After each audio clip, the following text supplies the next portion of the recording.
सभी को जय श्री श्याम, राधे राधे। आज मैं नीमा सोनी और माई लाडो रानी आप सभी के लिए राधा कृष्णा का बहुत ही सुंदर भाव भरा भजन लेकर आए हैं।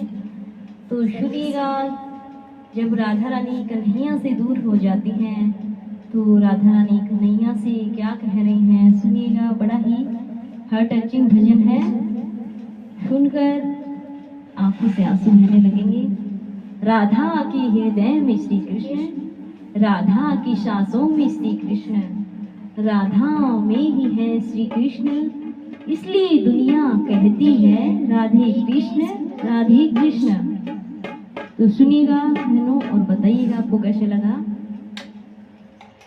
राधा रो रो के कहने लगी है, धारा आंसू की बहने लगी है। राधा रो रो के कहने लगी है, धारा आंसू की बहने लगी है। आंसुओं की दिल में लगी है, दर्द राधा ये सहने लगी है।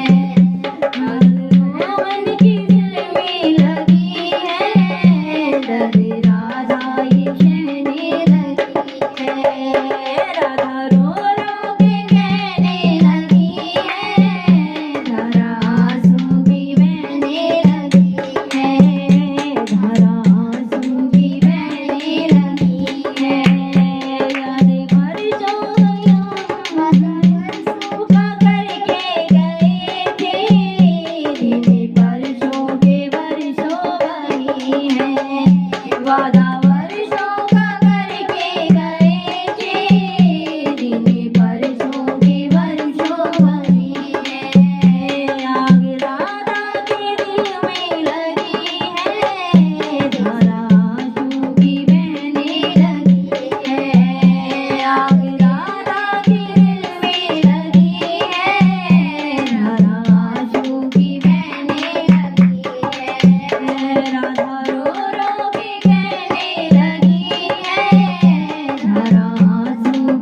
बोले कृष्ण कन्हैया लाल की, राधे रानी सरकार की जय।